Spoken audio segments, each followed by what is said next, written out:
Senhoras e senhores, bom dia. Essa história, para mim, vale tanto que eu guardarei eternamente, como está sendo guardada até a presente data.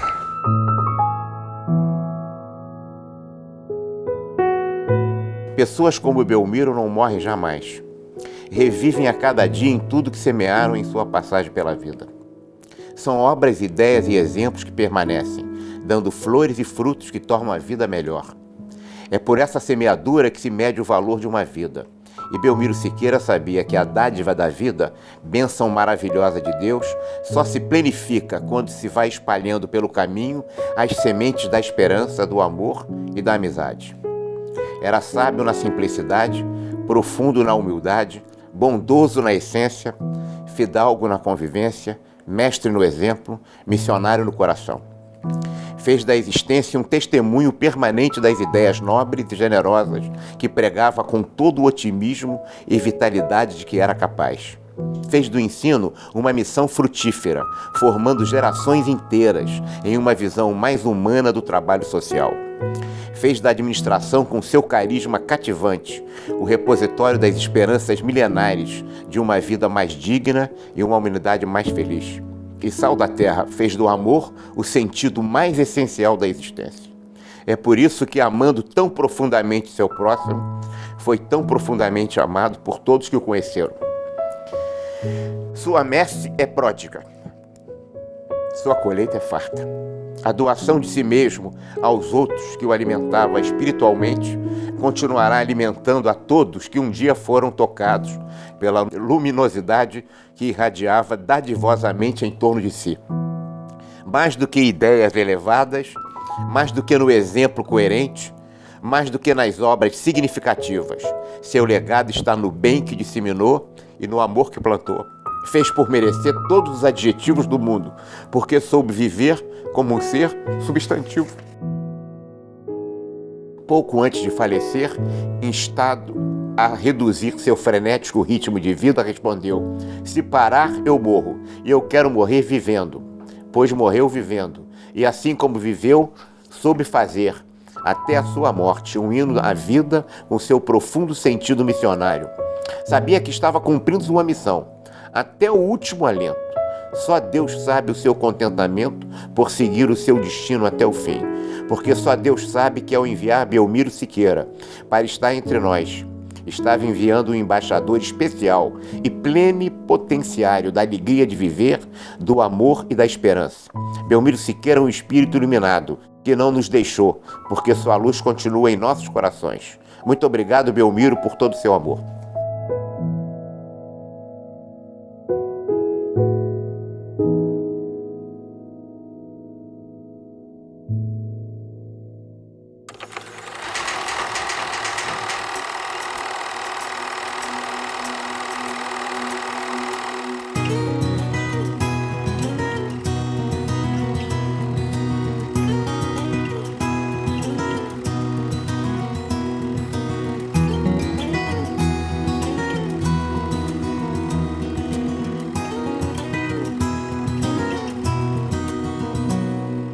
Os meus 4 avós, pai de mãe e pai, são de origem italiana. Apenas um dos 4 não era italiano. E, portanto, o Siqueira vem exatamente daí, que era português. Esta importante família teve em Diogo de Siqueira o iniciante deste enorme clã.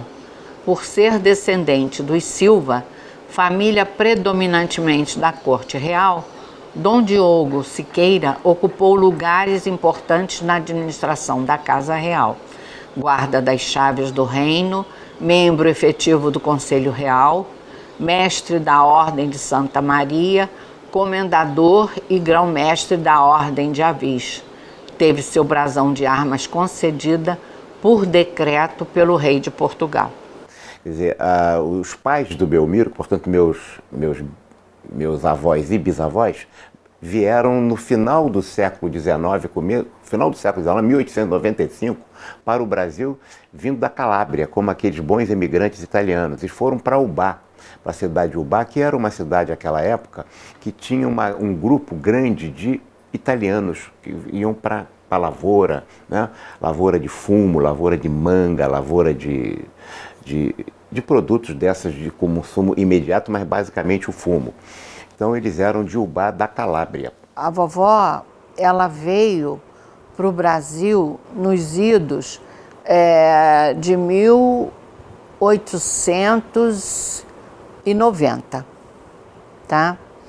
Por quê? Porque ela foi a história da escravatura que acabou com a Lei Áurea, né? E os italianos, portugueses, vieram para tomar conta da mão de obra.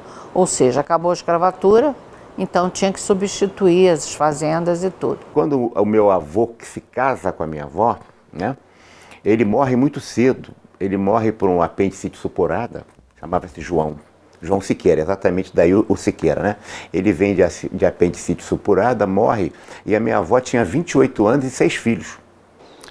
Então aqui nós temos os Siqueiras, quer dizer, o vovô João Siqueira, Teresa Jorge Siqueira, que era a vovó, e tem o tio Belmiro, que na época era o caçulinha. Temos o Eurico, temos a Maria Amélia, a Maria Rosa, o Emery e o papai que estava na barriguinha da vovó. O vovô João Siqueira. Depois dessa foto, 3 meses depois ele morreu. A vovó ficou viúva apenas com 5 filhos vivos e um ainda para nascer. Tá? Meu avô morreu de apendicite, de uma hora para outra, e deixou o pessoal mais antigo todo desamparado, vamos dizer assim, porque não tinha nem retaguarda para aguentar o pessoal. Os velhos morreram e a minha avó, a mãe dela e a tia do meu pai, eram as mulheres que tinham que sobreviver.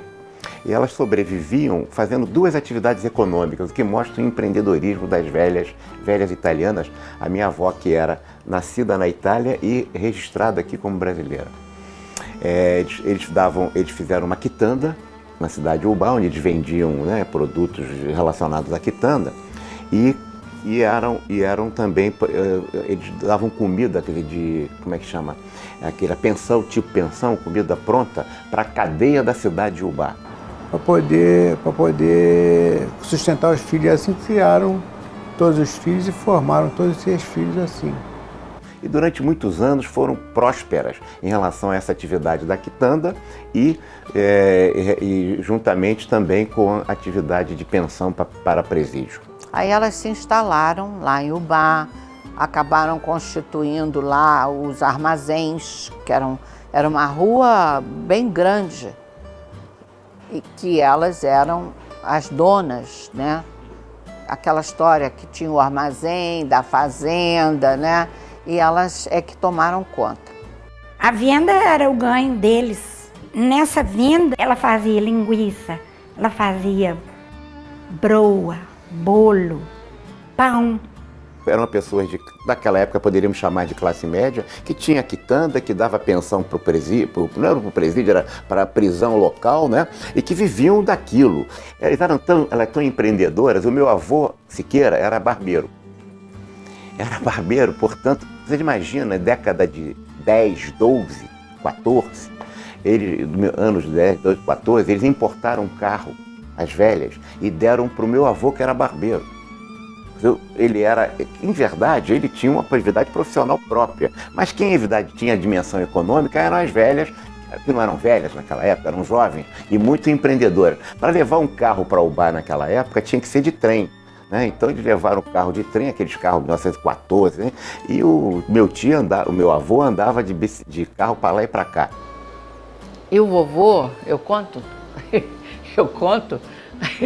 o vovô era muito levado. E o tio era prefeito em Ubá. E ele, o que ele fez? O primeiro carro, que chamamos de Ford Bigode, que era um Ford, ele comprou. E aí ele enchia o carro de mulher e a vovó, com um rolo de pastel, correr atrás dele para dar cabo das mulheres. Quando houve a transferência da geração do meu pai, dos meus tios, que vieram para o Rio, esses sim tiveram no início dificuldades. Papai teve dificuldade, o tio Joãozinho teve dificuldade, o tio Emeri teve dificuldade, o tio Eurico menos, porque já estava bem estabelecido antes, já tinha a sua vida consolidada aqui no Rio de Janeiro. Essa foi a circunstância, assim, essa é a origem deles, basicamente.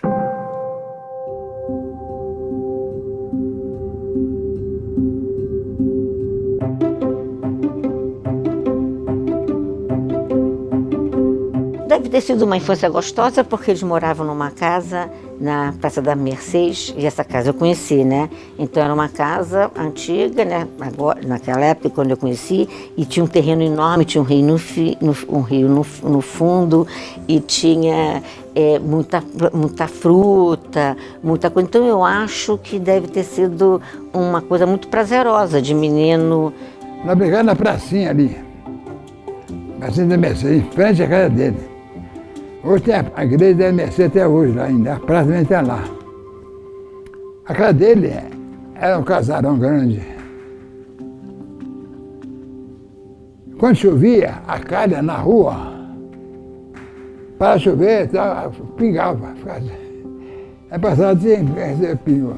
Quer dizer, a casa dele tinha uns degraus para subir, meia alta. No passeio tinha uns degraus assim, na casa dele. A avó dele tinha uma espécie de mercearia. Vendia lá um pão, vendia um doce, né? Passatempo, né, coitada? Né? E tinha os pés de moleque, bebês e tal. Quando tinha pessoal lá na praça brincando e tal, Cavalinho de São Jorge, jogava bola, não sei o quê e tal. Ele ia lá pegar 2, 3 pés de moleque e distribuía. Aqui, ó, ginásio São José é o lugar onde ele estudou. O lugar é bonito, né? Fazia a vida de uma menina do interior que todos aqueles jogos fazia. Jogo de ping-pong, jogo de como é que chama, de peão, né?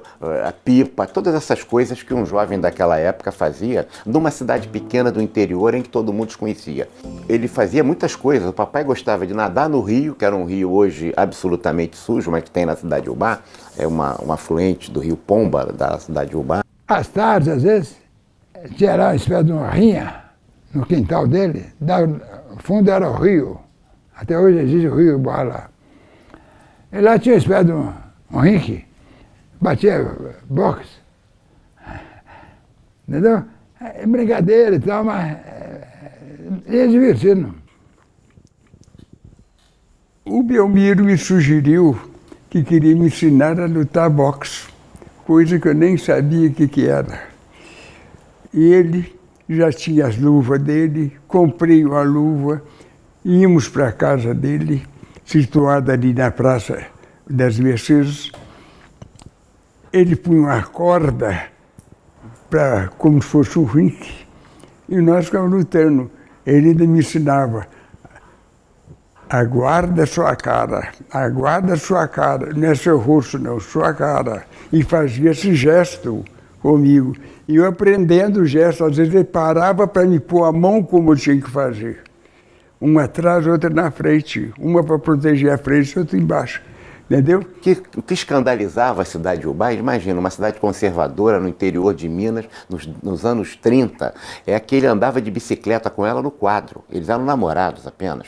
Então ela tinha 13, 14 anos de idade, ele tinha mais 2 do que ela, né? 16, 17 anos, andando de bicicleta na cidade. Eu sei porque muitos me falaram isso. Fui muitas vezes em Ubá, e os contemporâneos dele naquela época me diziam do escândalo que era a cidade, o papai andando de bicicleta com a mamãe no quadro da bicicleta, que não era aquele quadro de bicicleta de mulher, mas que tinha o quadro que a mulher sentava na frente, né? O papai era uma pessoa moderna. Todo mundo, até há pouco tempo, quando existia pessoas que tinham sido da época dele em Ubá, falavam disso, da bicicleta com a mamãe na garupa.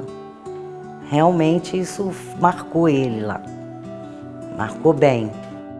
Eles foram célebres naquela cidade, estamos falando, né, em 1938, 37, eles se casaram em 39. E, portanto, eram 2 meninos. Porque o papai casou muito novo, né, com 18 anos. No dia seguinte que ele fez 18 anos, ele casou. Ele começou a ganhar algum dinheiro dando aula particulares primeiro, né, e se transformou logo em professor. Casou 18 anos e um dia, quer dizer, no dia que ele fez 18 anos, ele casou no dia seguinte com uma mãe de 16.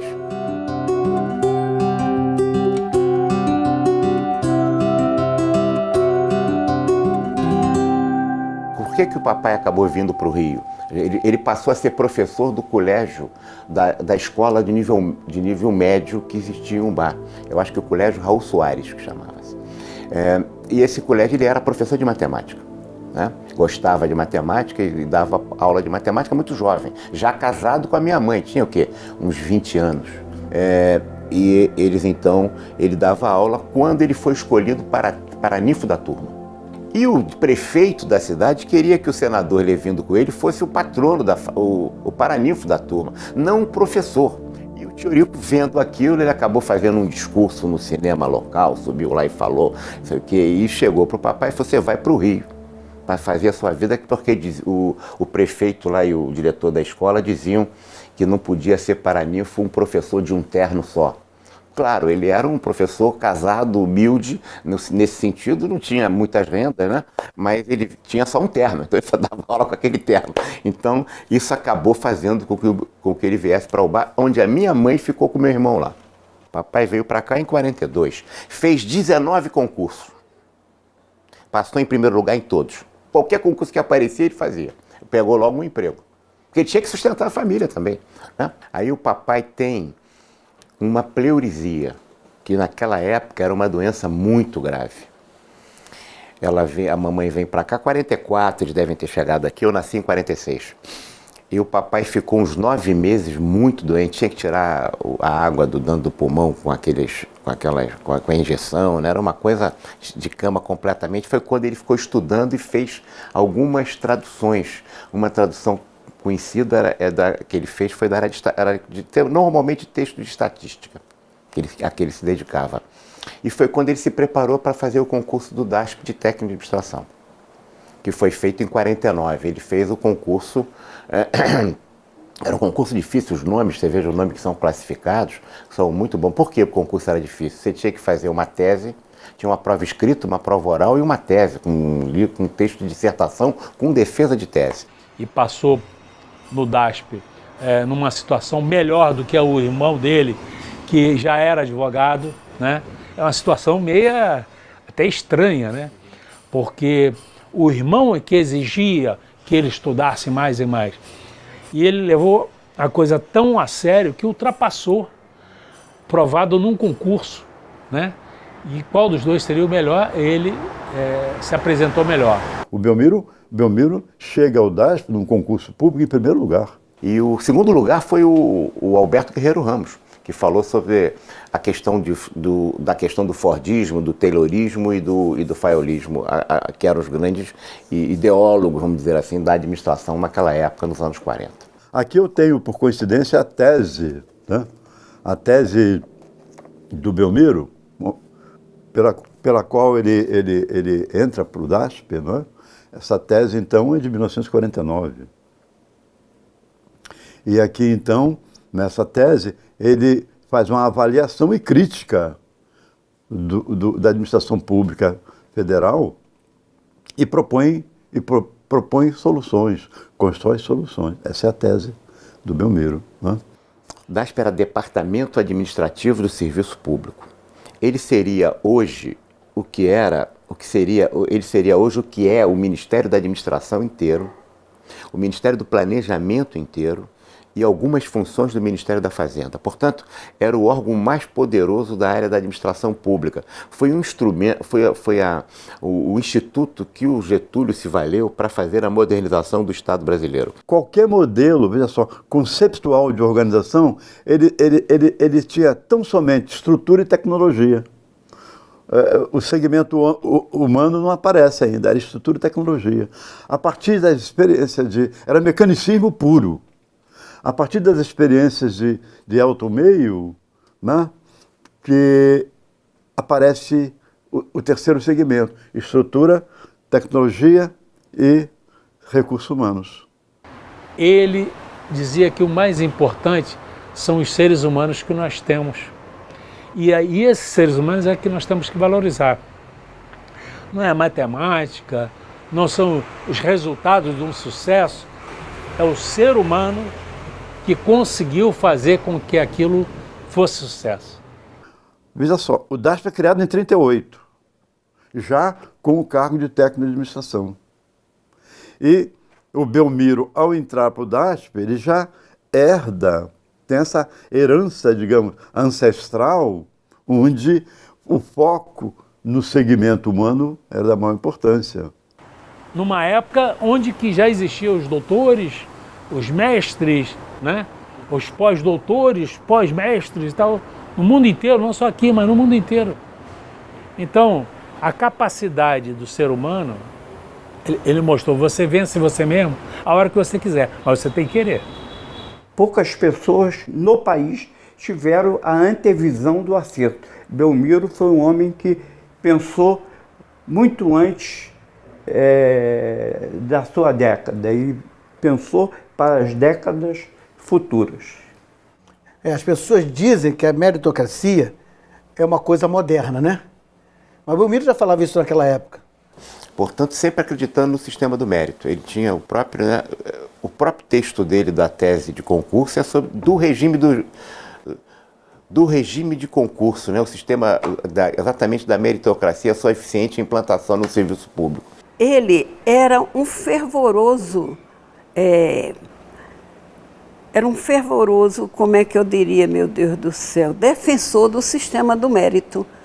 Então, ao mesmo tempo que ele ensinava, ele ajudava a gente, ele dizia que a gente tinha que fazer concurso. Olha, o sistema do mérito, e ele tinha entrado no DASP através de mérito, porque o DASP fazia concurso para os técnicos de administração e não existia naquele tempo curso de administração.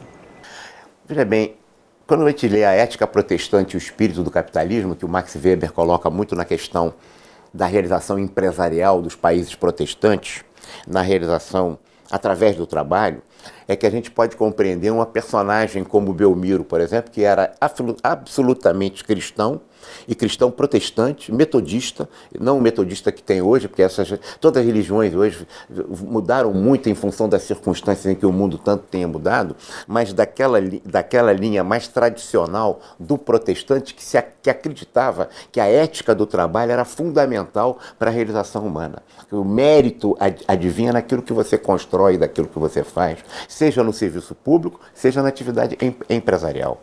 Né? Então, essa ética protestante era muito forte para ele, indiscutivelmente. Depois ele foi trabalhar na Fundação Getúlio Vargas, depois ele começou a dar aula, negócio de administração pública. Aí foi tendo cargos, né?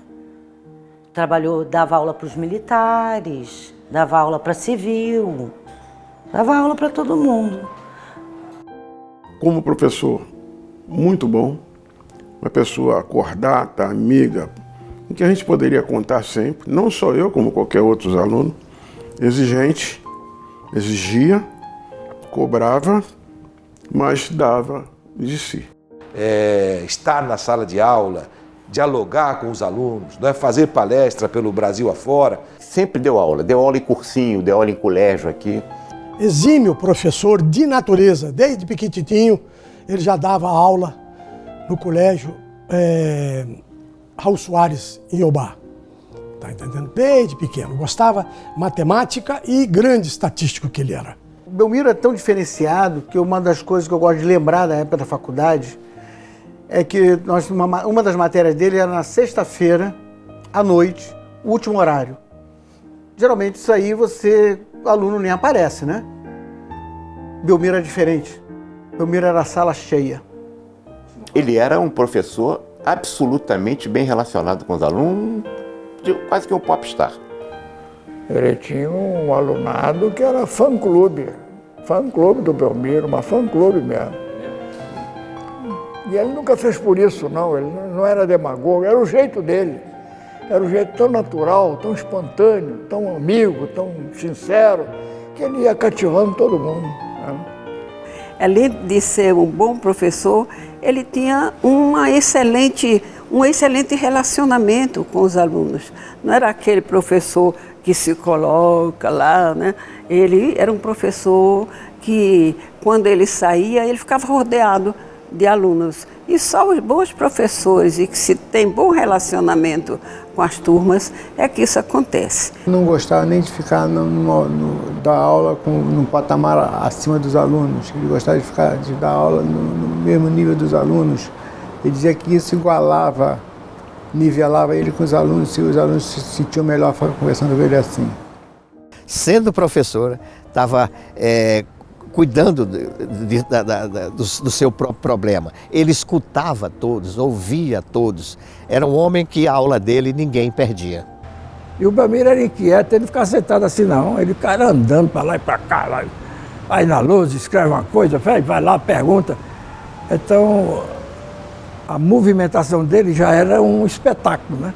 Chamava atenção. Todo mundo ficava olhando para onde é que ele vai fazer, para onde ele vai. E assim trazia os conhecimentos dele de maneira gostosa, prazerosa. O despojamento dele, a maneira pela qual ele tratava as pessoas, e com um conhecimento absurdo. As pessoas às vezes viam aquela pessoa simples e não tinham noção de o quanto de conteúdo essa pessoa tinha. Ele tinha um conteúdo muito grande. Ele falava, ele conversando com a gente, era muito melhor a conversa dele do que a aula em si. Porque a aula de vida que ele dava. Ele chegava, ele colocava alguma coisa no quadro, depois, já entenderam isso? Agora vamos conversar. Então nós começamos a conversar. Vou dizer o porquê o paizão. Além de ensinar, tinha pessoas próximas a ele. Ele tinha um costume de perceber quem eram os melhores alunos. Não só ele, como os outros aí. Então, os melhores alunos ele carregava. Um estagiário, para colocação em lugares bons. Não só no Rio de Janeiro, que eu quero deixar bem claro, para levar para os outros estados. Que a Fundação preparava mão de obra para todos os lugares.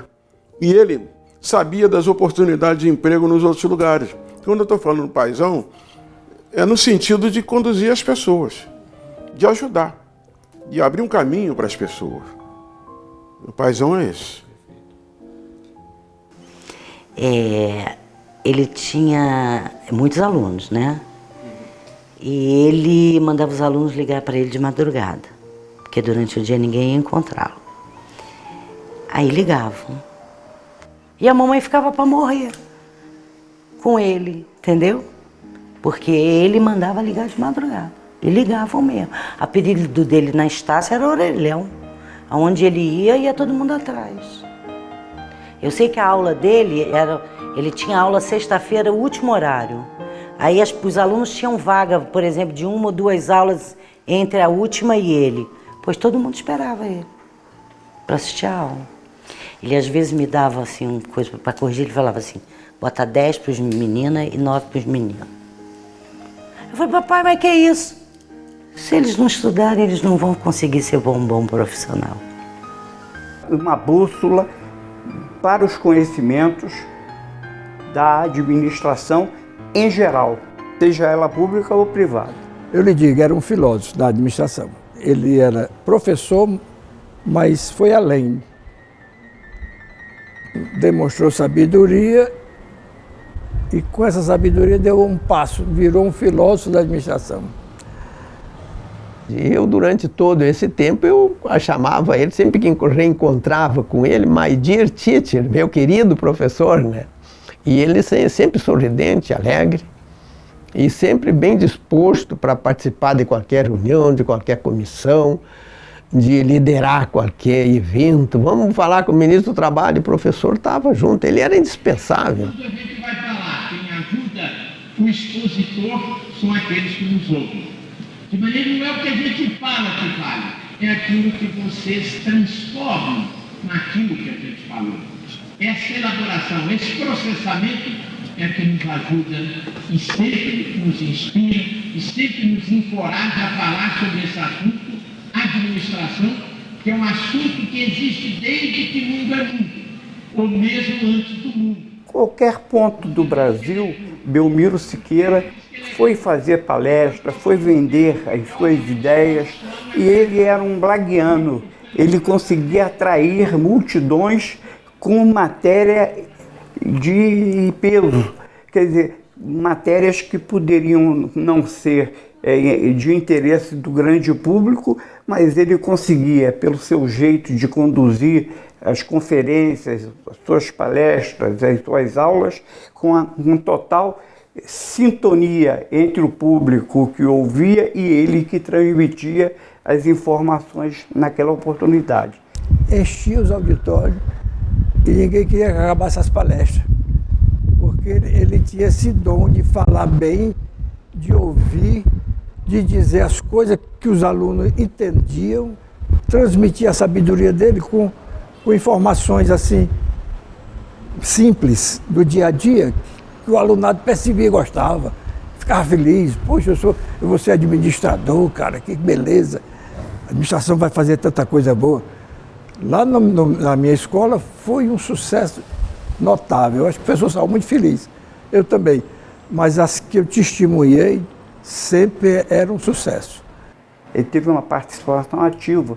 Eu não conheço ninguém que tenha feito o maior número de palestras, conferências, colóquios, simpósios, do que Belmiro Siqueira. Aonde eu chegava, em qualquer ponto do Brasil, para participar de um congresso, tal, estava lá inserido como debatedor, como apresentador ou como conferencista, Belmiro Siqueira. Porque ele era descontraído, ele colocava as teorias, os conceitos, de uma forma extremamente agradável, né? Não era uma palestra show, como nós vemos hoje, mas era uma palestra de interação entre ele e aqueles que o estavam ouvindo.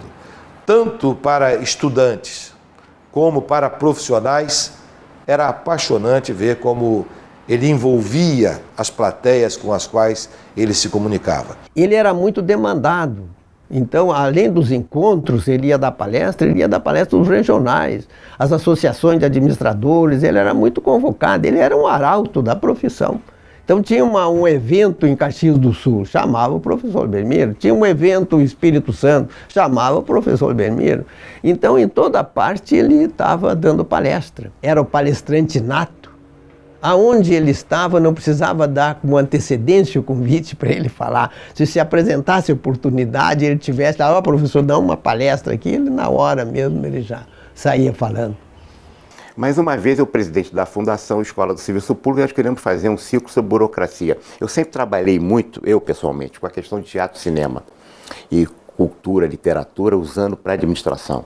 Nós queremos fazer um tema sobre burocracia. Levamos o presidente da Shell, convidamos um cômico famoso, ele naquela época muito famoso no Rio, estava com peça de teatro no Teatro Manchete, para fazer piada sobre burocracia, e o Belmiro ia fechar falando sobre burocracia no serviço público. O Ivair, presidente da Shell, falou muito bem da burocracia numa multinacional de uma empresa de ponta, e aí chegou o cômico para poder quebrar. O Come contou 1, 2, 3 piadas e depois começou a fazer todo mundo rir, mas que não tinha nada a ver com a burocracia. Ele contou o show, parte do show dele que ele estava fazendo na Teatro Manchete. Me deixou muito constrangido. E no final ele falou o seguinte: eu não sabia que tinha que fazer palestra de piada de burocracia. É claro que ele sabia, a gente tinha combinado tudo, estava pagando a ele até inclusive. Mas ele não sabia, ele não se preparou, claro que ele não se preparou. Aí foi falar o Belmiro. E aí o Belmiro deve ter falado uns 40 minutos sem parar, contando piada, sem parar de burocracia. Ficou uma coisa, eu não precisei falar nada, eu ia dar uma bronca no cara depois, como coordenador. Mas ele contava piada, ele tinha muito jeito para contar piada, fazer expressão, ele tinha essas inteligências, né, que eu até gostaria de ter, que eu não tenho, tá certo? Que eu gostaria de ter. O Adão não sabia bem trepar na árvore e mandou a Eva fazer para ele.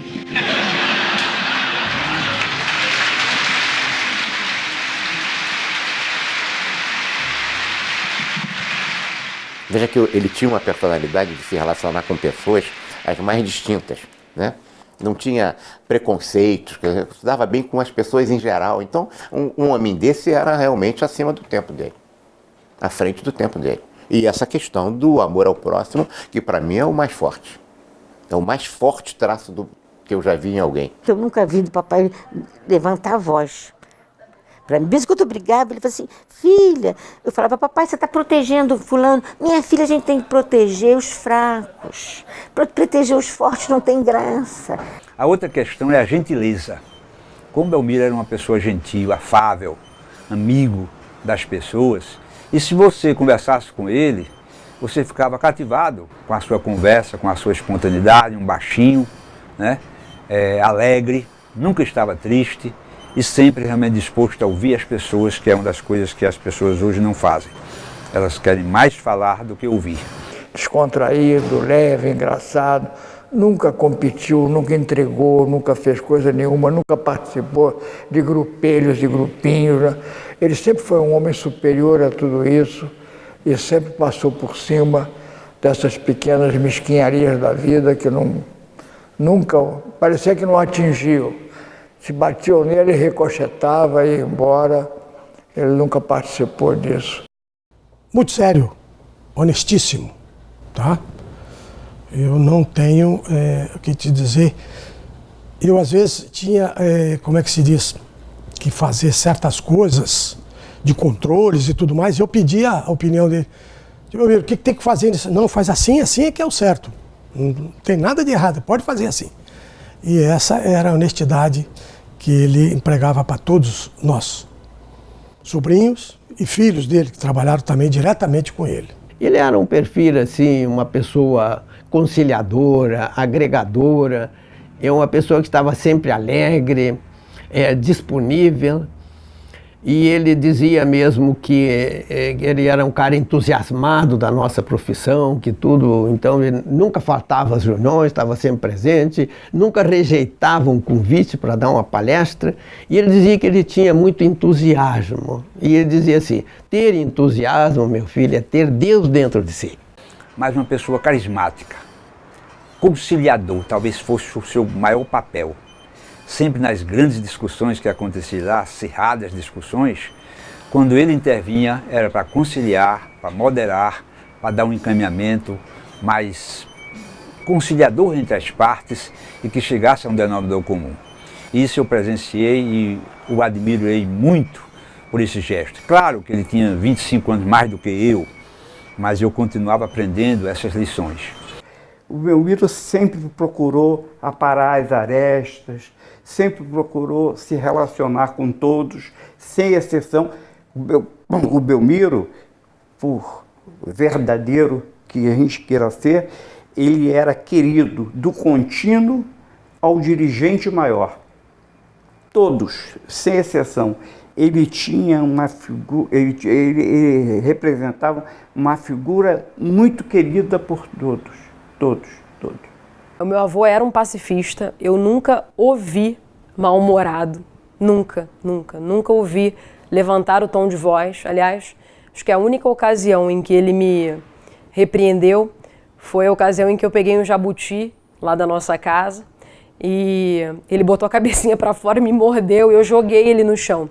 E meu avô ficou bravo, mas ele não gritou comigo não. Ele falou só para não fazer mais isso, que era um bichinho, que ele sentia como a gente. Eu nunca vi levantar o tom de voz de verdade, nunca vi mal-humorado, isso é uma raridade, assim.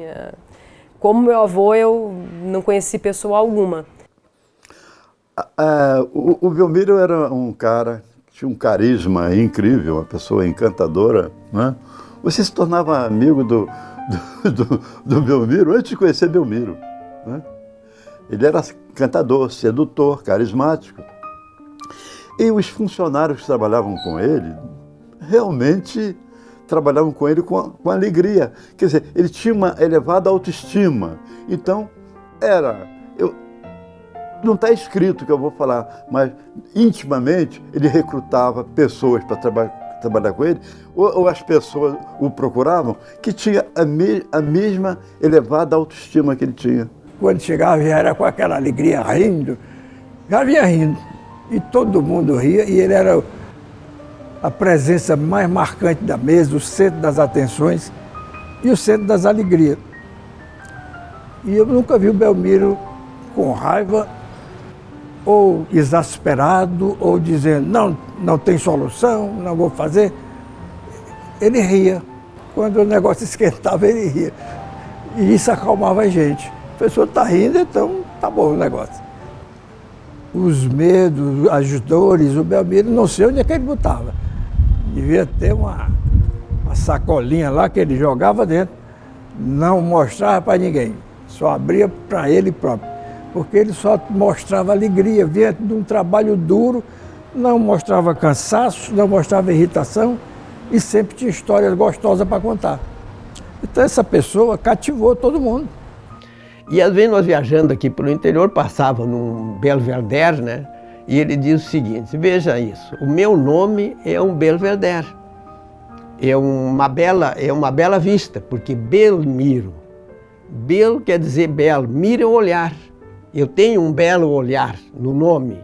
E este belo olhar que eu tenho no nome me ajuda a trazer otimismo para dentro de mim. Ele não era formal, um homem formal.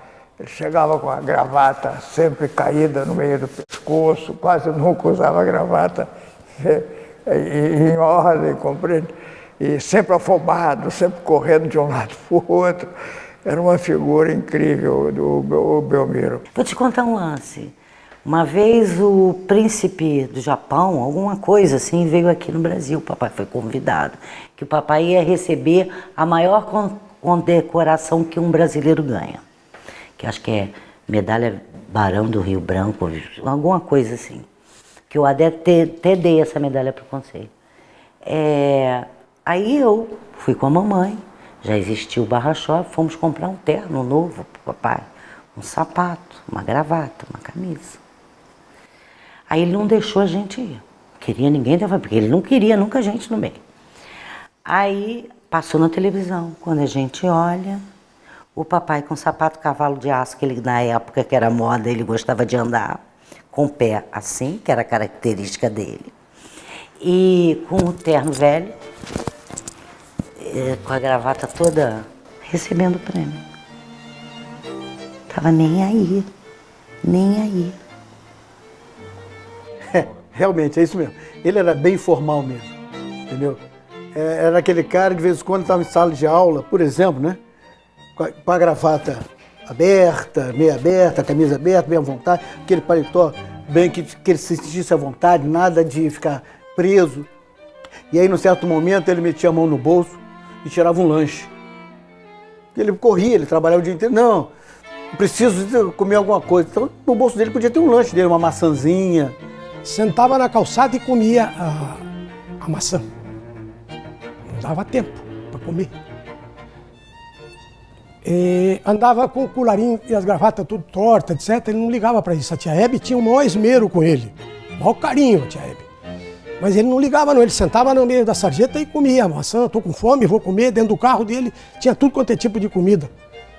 Para ele não parar de trabalhar. Um baluarte, falar assim. E realmente, hoje eu cheguei a essa conclusão. Ele não era normal.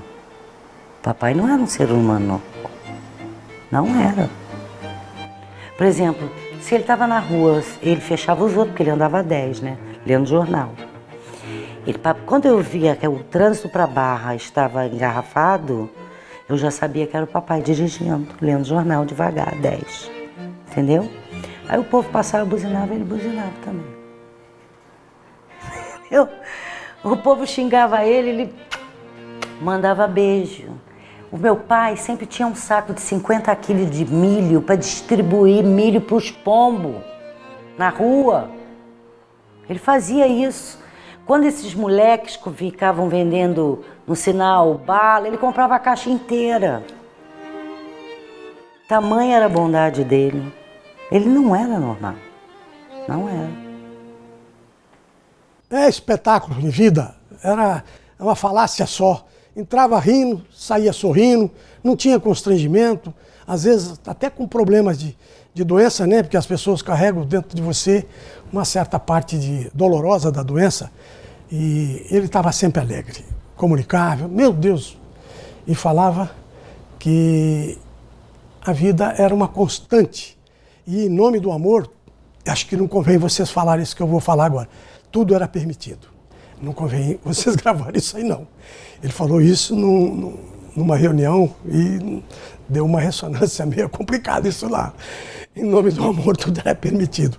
E tinha ministros e tudo mais nessa época, nessa falácia que ele falou. Vocês querem que eu fale da intimidade dele, de fora disso? Posso falar.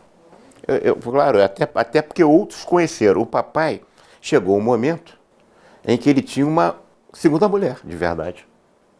Era um homem daquela época, ele tinha, que era uma administradora do Correios, com quem nos eventos as pessoas não entendiam bem, quer dizer, porque a minha mãe não ia muito a esses lugares, ele ia sempre com ela. E eu convivia isso com absoluta tranquilidade, nunca enchi o saco dele e era muito amigo dela. Chamava-se Nadir Batista Figueiredo. Viveu muitos anos com ela, certamente foi o amor da velhice dele. Nadir Baptista de Figueiredo. Uma mulher formidável. E como é que eu ficava isso com relação à minha mãe, né? Não tinha, eu não sentia, isso não atrapalhou nunca a vida dele com a minha mãe, mas tinha. Uns 3 anos mais velha que ele. Foi um negócio, talvez de uns 15 anos, e sempre. No final ele era presidente do conselho e ia com ela. As pessoas pensavam que era a mulher dele, pensavam que era a minha mãe. Muitos pensavam, imagina algumas saias justas que eu tive. Veja como é que eu ficava nessa...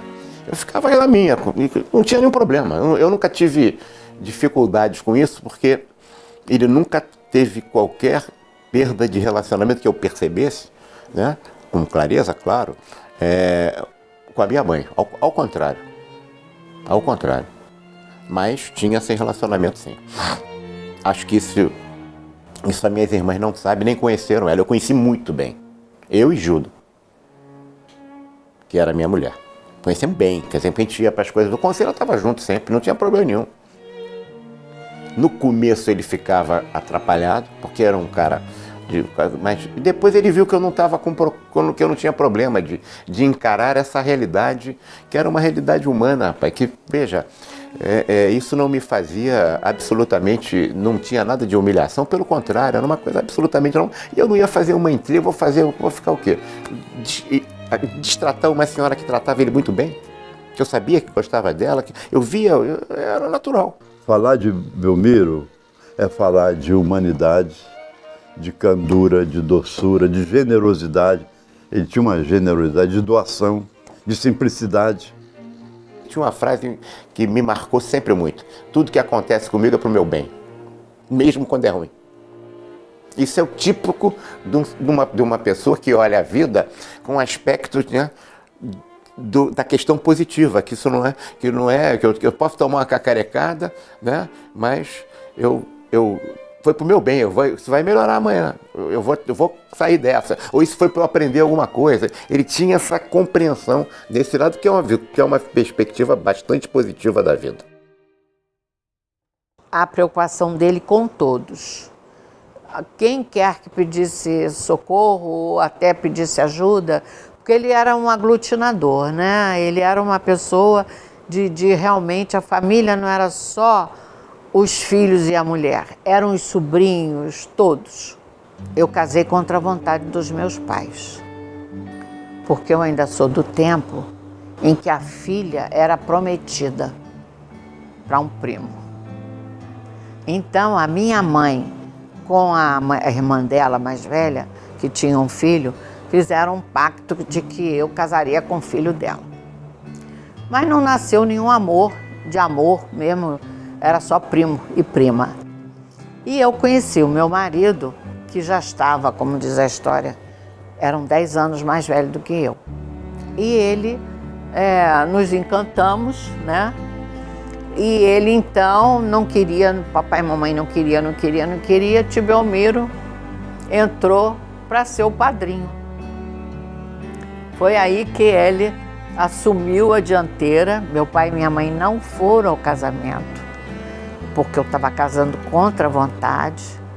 Fui abençoada, mas eles não foram. E tio Belmiro então assumiu o lugar do papai e mamãe. Ele com a tia Hebe. Entendeu? Era uma criatura realmente que estava sempre buscando saber se estava tudo bem, se precisava de alguma coisa. E, como diz a história, deu as rédeas e nós fomos em frente. No dia que eu casei, eu subindo a escada do Outeiro da Glória, ele virou para mim e falou assim: olha, dá tempo ainda da gente voltar. Porque se você seguir em frente, não vai dar tempo. Aí você vai ter que aguentar. Agora dá tempo da gente voltar. Eu falei, pai, eu já estava meio arrependida. Ele virou, eu falei, pai, mas como é que eu vou largar esse povo todo aí, seus amigos todos aí? Eles querem a festa, eles vão comer, a festa rola e nós vamos embora. Olha como eu me arrependo de não ter feito isso. Realmente, foi o único conselho assim que ele falou que eu podia voltar para trás. Burrice que eu fiz na vida. Mas são coisas que tem que acontecer, eu tinha que passar por isso, tudo que eu passei. E hoje tive a sorte de ser filha do Belmiro, porque isso é uma sorte, não é qualquer um. E, acima de tudo, o mais forte era a alegria e a serenidade. Ele tinha uma coisa que eu acho que é a maior qualidade. Se você tem serenidade, você consegue ter liberdade. Porque a serenidade é uma qualidade fundamental no ser humano. Você ser sereno, isso te dá o equilíbrio, te dá a capacidade de desfrutar da liberdade, né? Se você não tem serenidade, você não consegue usar e desfrutar da liberdade. Ele sabia ser sereno. Mas eu acho que o mais caracterizava o papai era o amor ao próximo.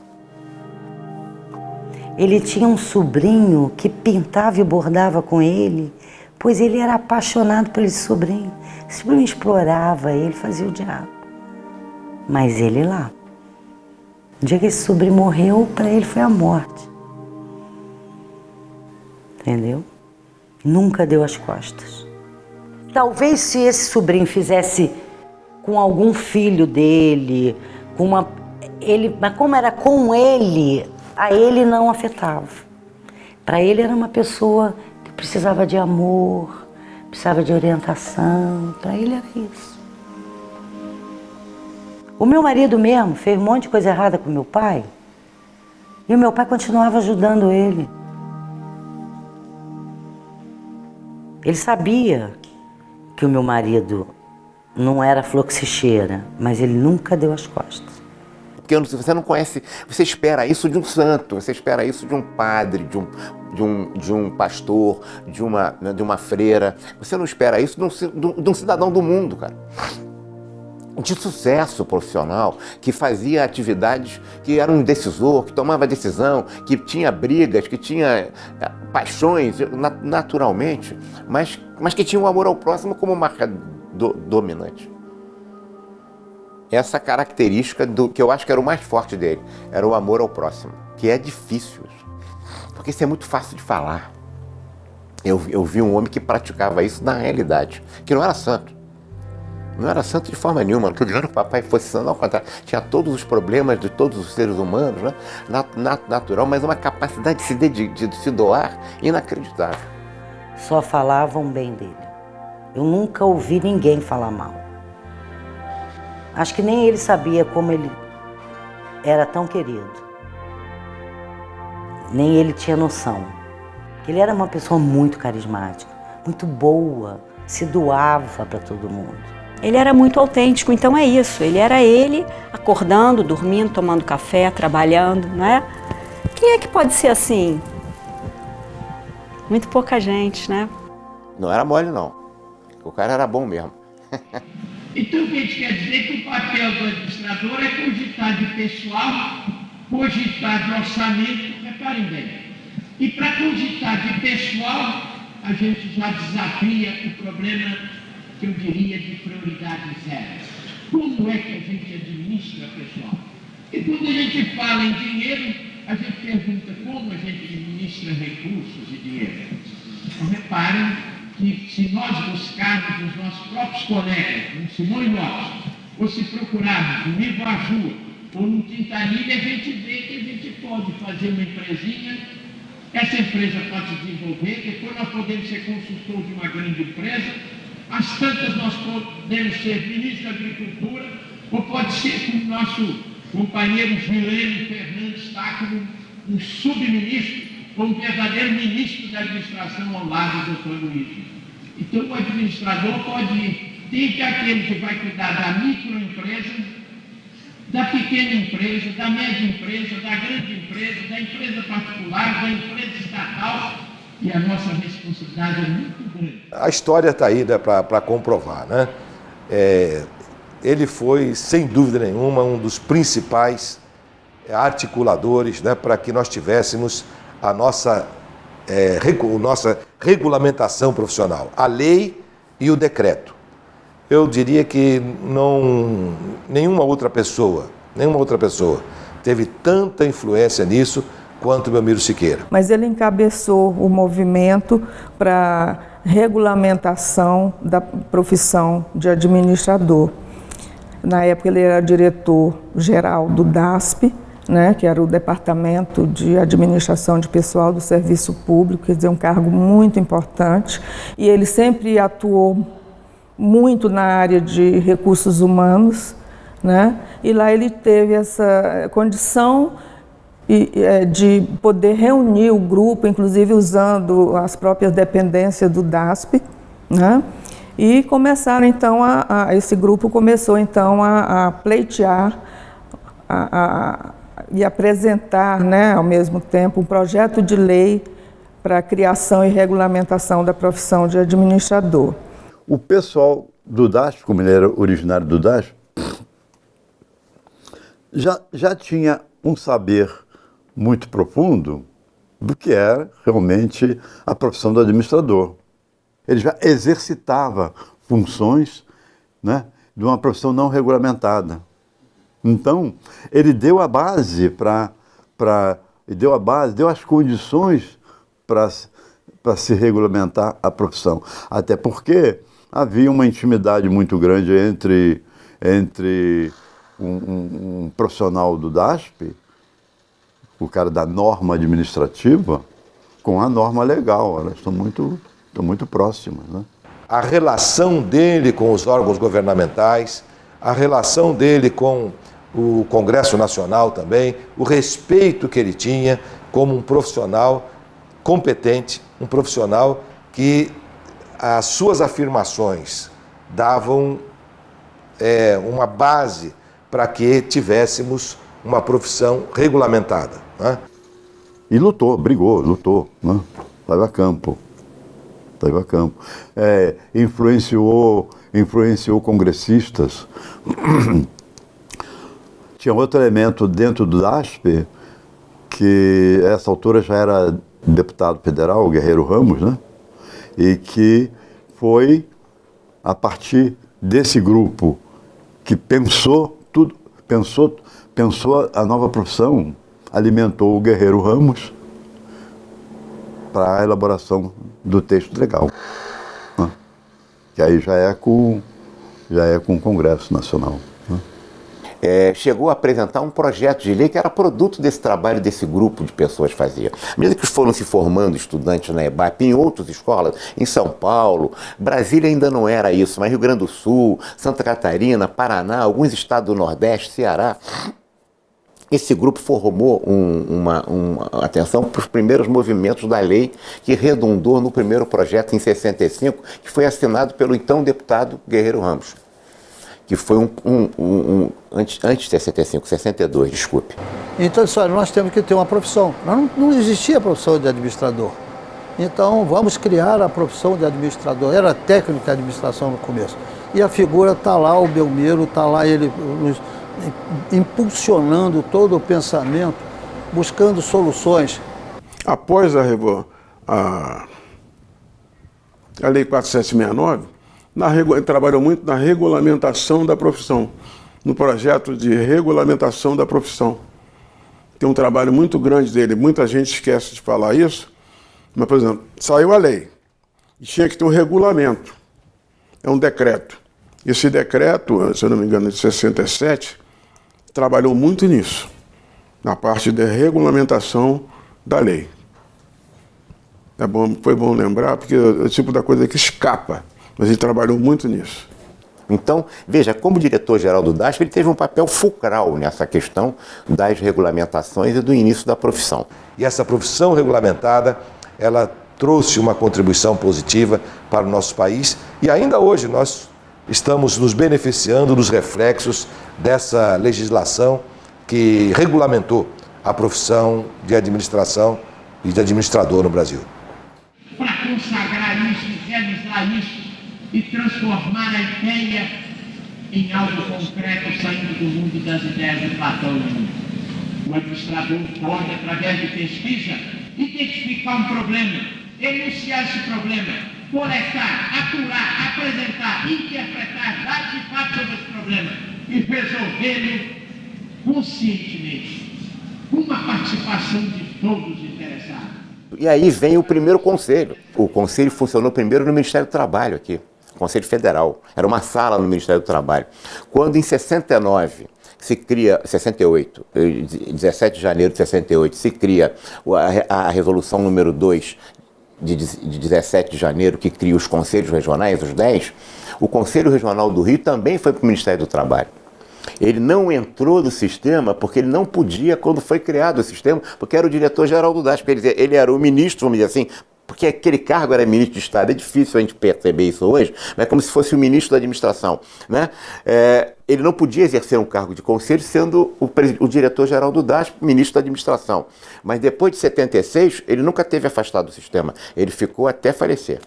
Belmiro foi, assim, uma pessoa que arranjou a primeira sala para a gente trabalhar. A primeira sala como? Onde hoje, no antigo Ministério do Trabalho, ao lado do Ministério da Fazenda, numa sala, num subsolo. Ele arranjou umas mesas e arranjou 3 máquinas. Uma Triumph, uma Underwood e uma outra terceira que eu não sei o nome, uma de carro grande. Não só isso, mas arranjou papel, tem fita, que na época as máquinas, o mínimo para a gente começar a trabalhar. Por que o mínimo para a gente conseguir trabalhar?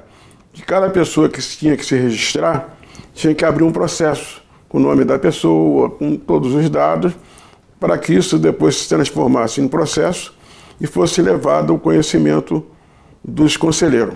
E aí houve uma intervenção. Vivíamos no regime militar. E o regime militar fez a intervenção no sistema, nossos conselhos, nos 10. De 69 até 76. Então, portanto, foi uma longa intervenção. Em 76, o papai já não era do DASP, estava fora do governo, concorreu pelo Rio de Janeiro. Ganhou a eleição aqui pelo Rio e foi conselheiro eleito em 76. E esse grupo, logo a seguir, final de 76, 77, 76, houve uma nova intervenção, mas só que o ministro Arnaldo Prieto, que era o ministro do Trabalho, onde o sistema era vinculado àquela época, hoje deixou de ser, mas antigamente era vinculado ao Ministério do Trabalho. Ele fez uma intervenção, só que ele nomeou como interventores os próprios eleitos. Então, você tem um período, o nosso sistema profissional vive de intervenção de 69 até 81. Isso é uma coisa que não é discutida nem é falada. E você corta um lapso da história e ignora e afunda e joga na lata do lixo uma questão que foi fundamental. Foi por isso que o Belmiro, por exemplo, ficou de conselheiro de 76 a 82. E nós chegamos a 85, 86, foi deliberado instalar um regional em cada estado. E o professor Belmiro participou da instalação do primeiro, através de uma assembleia de presidentes que foi feita em Sergipe. Em Sergipe, que em Aracaju foi instalado lá o primeiro regional. Depois foi instalado em Alagoas, Rio Grande do Norte, aí começaram as instalações dos conselhos, de um conselho regional em cada estado. E colaborando nos conselhos regionais, participando das reuniões, tudo, buscando cada vez mais identificar e defender e construir a nossa profissão, a profissão do administrador. No plenário, ele se comportava sempre de forma muito humilde e também, assim, ele gostava muito de ouvir cada um dos conselheiros. Então, quando o conselheiro se manifestava sobre qualquer assunto de interesse da profissão, do sistema, sobre um processo também de fiscalização, ele sempre ouvia o relato do conselheiro muito atentamente e depois é que ele emitia a opinião, sempre assim, com muita fundamentação pelo conhecimento vasto que ele tinha sobre todos os assuntos, né? Então ele se manifestava e dava ali a conclusão do assunto, submetendo em seguida a aprovação do plenário, né? Mas sempre com muito respeito com os demais colegas, né? E, enfim, ele tinha uma forma de conduzir o plenário, uma forma firme e, ao mesmo tempo, descontraída, sabe? A última eleição dele, ele ganhou com uma votação espetacular aqui no Rio, mas ele não chegou, porque ele ganhou a eleição em outubro e faleceu em novembro. Professor Belmiro, mais do que administrador e tudo, ele foi um missionário da administração. Belmiro é o nosso líder maior, sempre será o nosso líder maior. E melhor ainda, quando ele se tornou patrono da profissão, para mim foi assim, maravilhoso, né? Todo mundo tem um patrono. Exército, Aeronáutica, Marinha, Medicina. Por que os administradores não podem ter um patrono também? E, pela história, pela biografia do Belmiro, ele passou a vida toda em administração, brigando pela categoria dos administradores a posteriori, tá entendendo? E mostrando até como um homem de ponta junto a governo, junto ao DASP, Bem, a história dele mostra que ele já brigou muito por nós. Levei essa ideia para o nosso plenário. Inicialmente, aquelas pessoas que admiravam muito o Belmiro, vamos dizer, aceitaram logo a ideia. Porém, tinha algumas pessoas que, vamos dizer, não gostavam do Belmiro, não era na pessoa física ou psicológica do Belmiro, não, ou da inteligência do Belmiro. Era apenas questão política classista. Achava que ele não deveria ser. Inclusive, a grande argumentação com esses 4 conselhos dizia assim: não, vocês estão querendo botar o Belmiro porque ele morreu agora, é a morte dele, então é muito no emocional. Não, independente desse emocional. Nós analisamos que o critério que a gente viu foi a história dele. Como, vamos dizer, militância de categoria e de administração, trabalhou, se destacou como o Belmiro. Um debate numa categoria que já estava ampliando o número de conselhos, tudo, através das assembleias de presidente, dos EMBRAS, né? Então começou já aquele debate, né, na categoria, já começou em 87. Ele faleceu em fins de 86.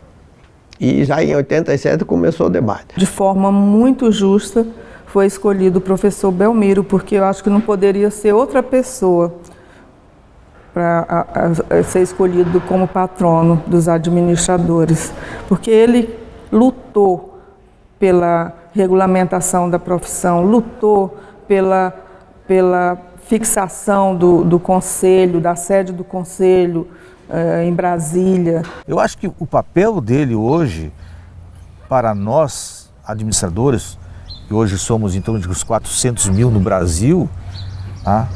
E o papel que nós desempenhamos como profissionais foi muito forte, muito relevante. Tá? Ou seja, vamos lá, o Belmiro para nós era o nosso pai da administração brasileira. Então eu digo assim, hoje a profissão dos administradores deve muito a esse estágio que se encontra hoje, deve muito ao trabalho também do professor Belmiro. Ninguém faz nada sozinho, mas ele era muito agregador, muito conciliador, muito disponível, muito disposto. Ele, na sua simplicidade, na sua forma de viver, na sua forma de ser, ele realmente optou pelo trabalho e deixar o legado no trabalho. E por isso, realmente, tá? Isso, inclusive, eu posso dizer, afirmar com toda segurança.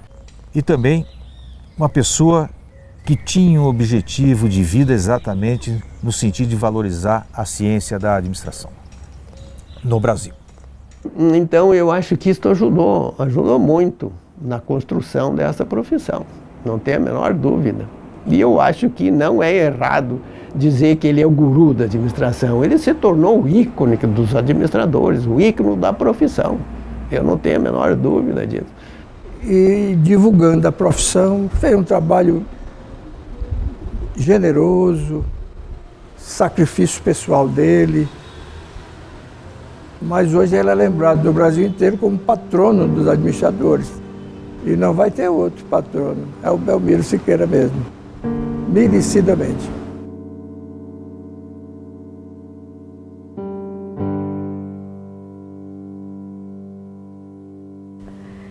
Teve um aniversário dele que eu trabalhava, eu tinha um grupo de dança e a gente tinha uma apresentação. Isso foi um arrependimento que eu tive, né? No momento eu não consegui dimensionar, mas ele fez um aniversário e eu acho que ele sabia que era o último aniversário. Eu não. Né? E eu me lembro dele ter me chamado, dele ter falado assim, mas eu não ouvi. Né? Eu estava tão mergulhada na minha própria vida, nas minhas próprias coisas e com um senso de profissionalismo, eu não posso deixar de comparecer a um evento profissional que eu não fui. E foi um arrependimento muito grande, né? Mas são coisas, né? Ele se despede mesmo. Eu tenho esse vídeo. Você não fez esse vídeo da festa, eu tenho esse vídeo. Da festa? Temos. Mas não tem no conselho. Tem. Tem? Nasci sem pedir, vou morrer sem querer. Enquanto eu viver, eu vou viver gostosamente. E vocês estão vendo por quê? Esta é minha vida que hoje eu exponho. Nela existe muito de poesia e pronto. Esta é minha vida de tantas estradas, espinhos e flores que não valem nada. Para os outros, para mim vale sempre. Ontem, hoje, amanhã, daqui a muito tempo. Porque é um tempo que corre um eterno agora. E para mim o importante é o eterno agora. E este momento não importa a posição do corpo. Minha alma está de joelho agradecendo a vocês esse gesto de simpatia, de boa vontade, de carinho e de amor. Muito obrigado pelo amor de vocês, como o Mauro repete sempre.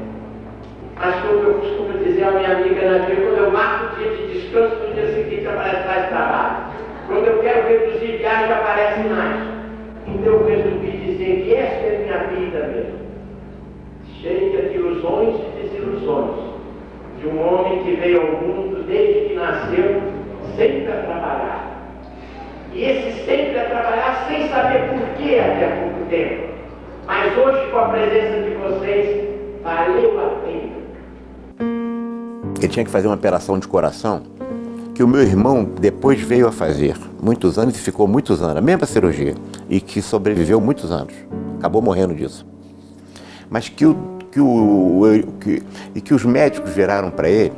Ele foi com a Gilda ao médico. O médico falou, olha, a chance dessa operação é uma operação tentativa. Ele tinha que fazer uma espécie de prótese dentro do próprio coração com negócio de porco. Já estava começando aquilo.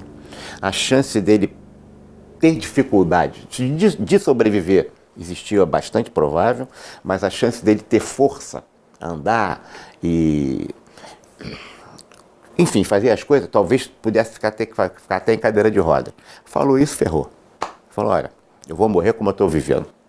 Eu sabia, claro. A Gilda sabia bem, mamãe sabia menos.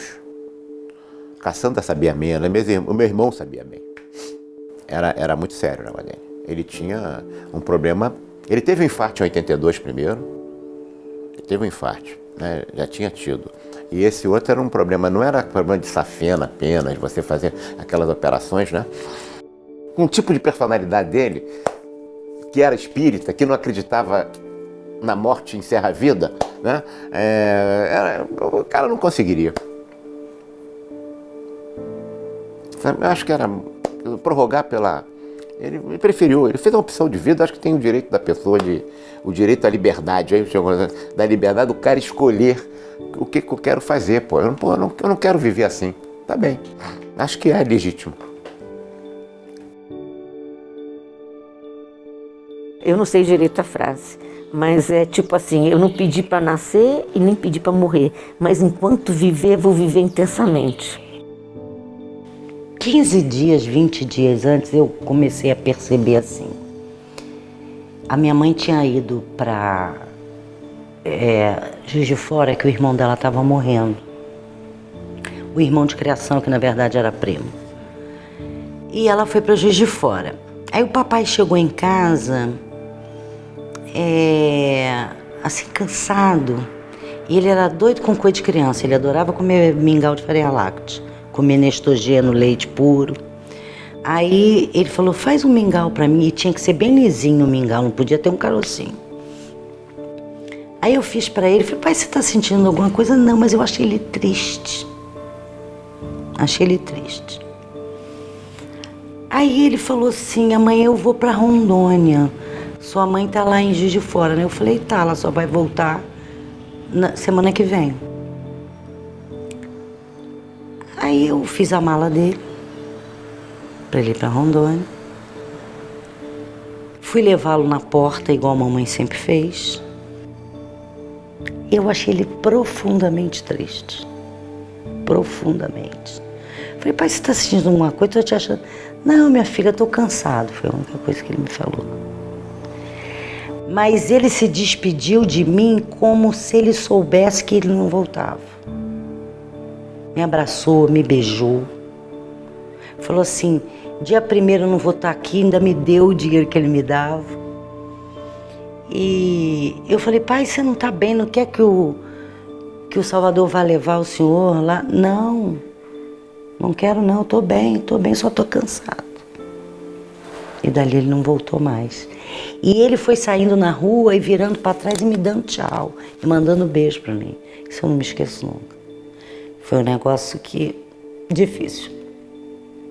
E dali ele não voltou mais.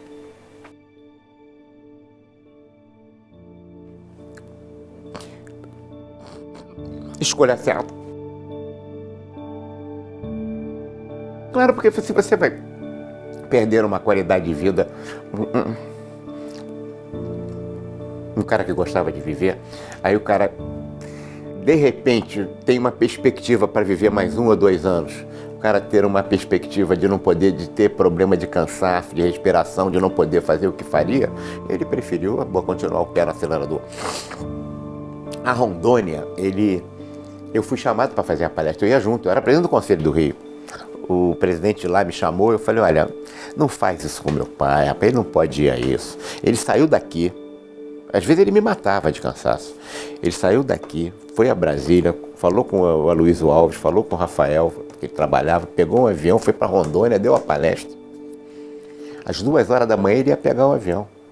Estava indo para o aeroporto da base para voltar para o Rio, sem dormir. Morreu na estrada, no hospital da base.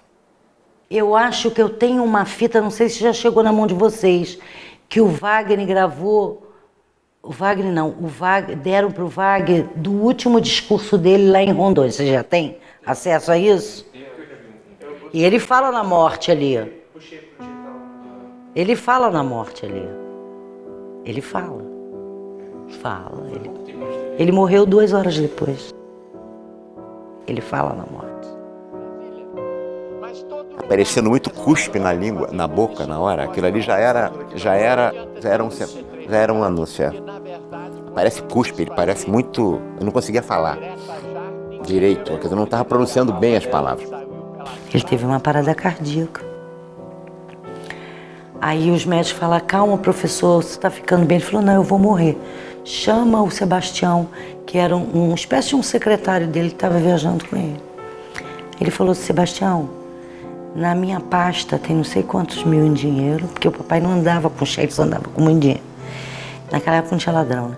Aí, eu quero que você entregue para meus filhos, dê um beijo neles, para minha mulher.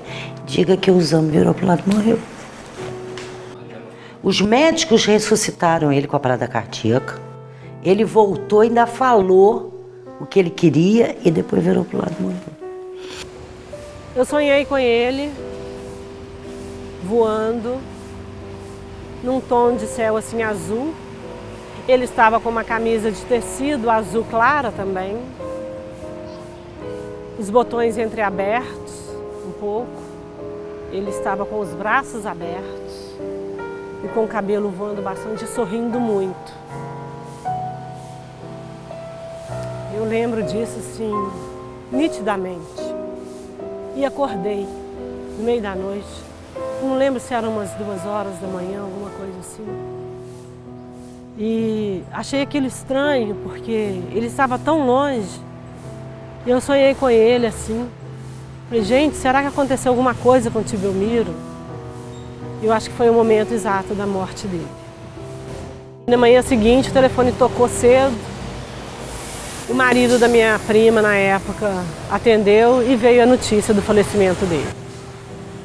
E aquilo nos chocou muito, que foi uma perda muito grande, foi muita surpresa.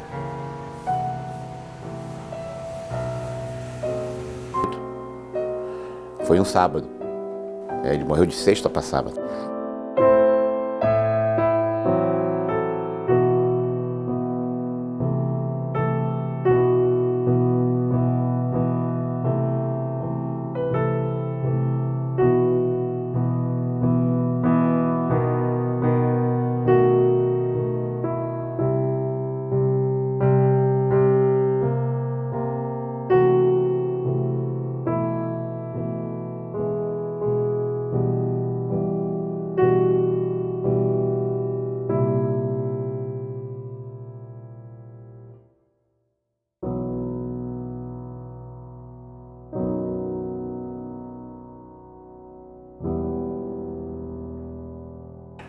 Quer dizer, eles foram pegar, eu não fui.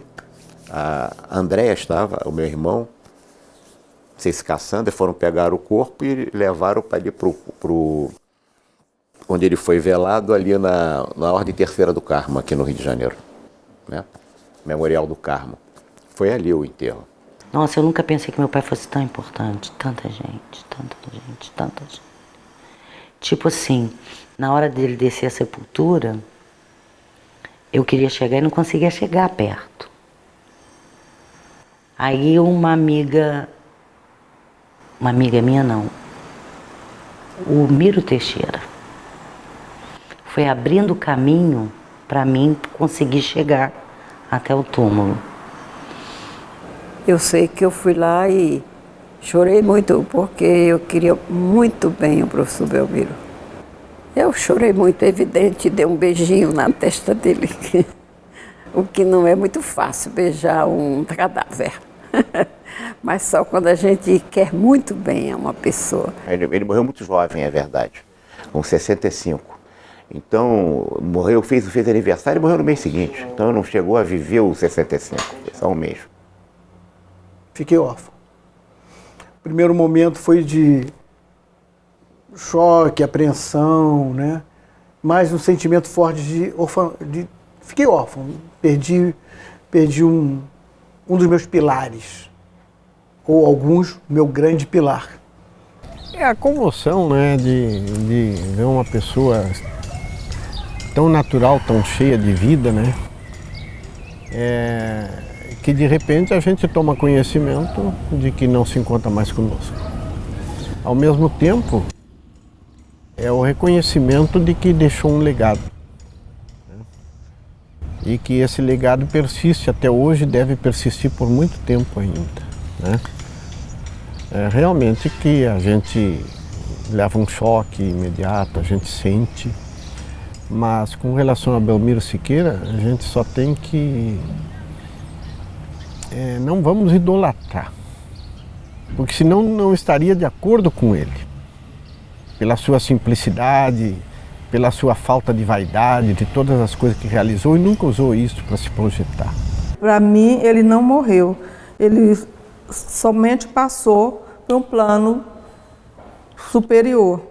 Mas ele sai da vida para a eternidade mesma, matar a morte diariamente. Ele matava. Com o carisma dele, com a energia dele, com a sedução dele. Uma perda que não vai se... não tem o que vai substituir a imagem dele junto a nós. A forma dele ser, o que ele foi, o que ele representava para nós, acabou ali. Eu senti muito, muito mesmo. Saí embora longe, eu te digo que eu não sei se eu senti mais a morte dele ou do meu pai. Não sei. Mas o papai foi a grande referência. Não apenas porque era meu pai, isso eu queria que ficasse claro, mas também porque era a personalidade que ele era. Pelos ensinamentos, pela postura, pela prática dele, acima de tudo. E nisso, o amor ao próximo, para mim, era um negócio inacreditável. Às vezes parecia injusto.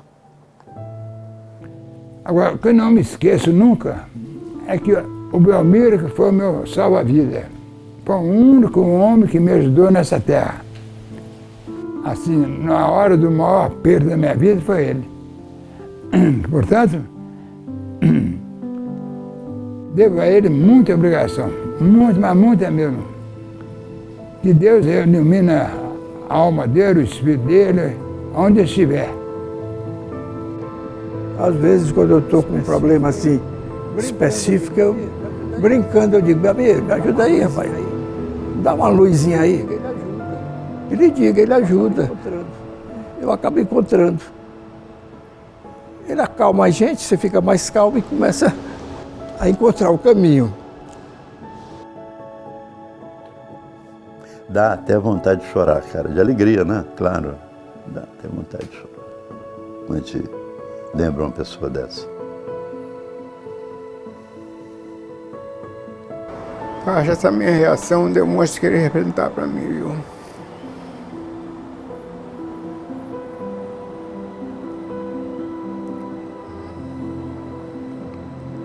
Embora nem todas pensem que eu gostava dele tanto como eu sempre lembrei dele.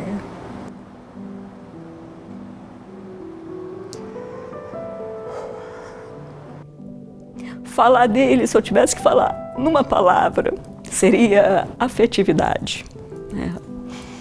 Eu nunca... Meu avô tinha uma naturalidade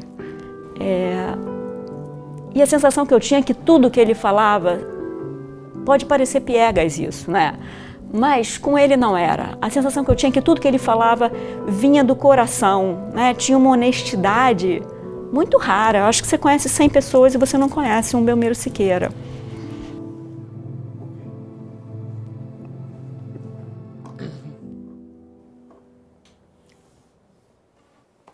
Eu diria porque ele diz assim, ajudar os bons... Ajudar os bons não é vantagem, é obrigação. Tem que ajudar os maus. Quem não presta, ele tem que melhorar. Eu não consigo ser assim. Lição, um amor ao próximo muito forte. Nessa batalha, eu estou vivendo aqui até hoje. Graças a Deus e graças ao Belmiro, mais ninguém. Foi os dois que me ajudaram muito mesmo. Mas demais. Belmiro foi, para mim, mais do que pai.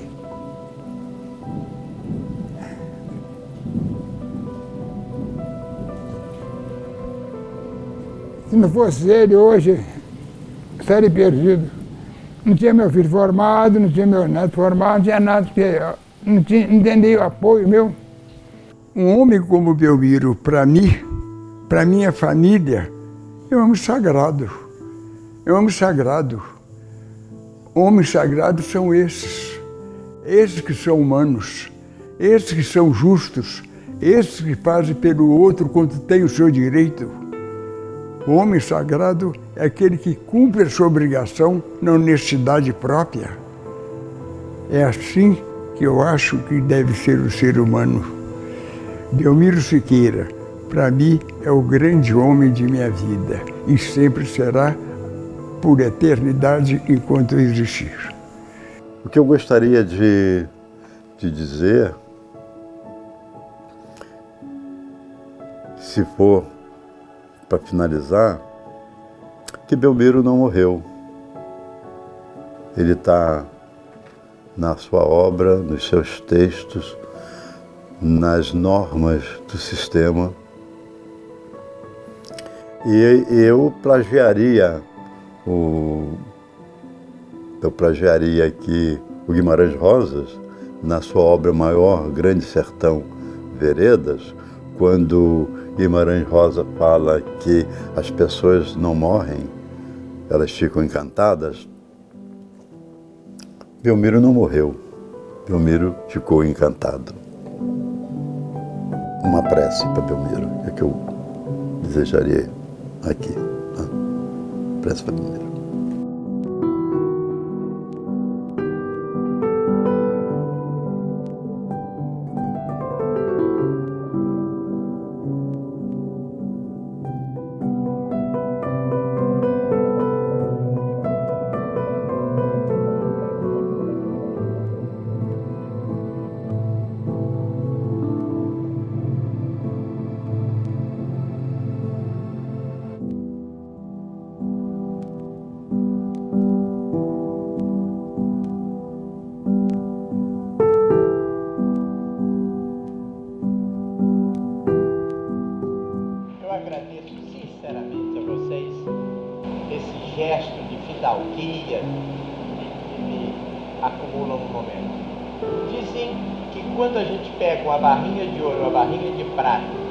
Uma na outra e leva um microscópio eletrônico Philips para ver o que acontece, no meio da prata tem partículas de ouro e no meio do ouro tem partículas de prata.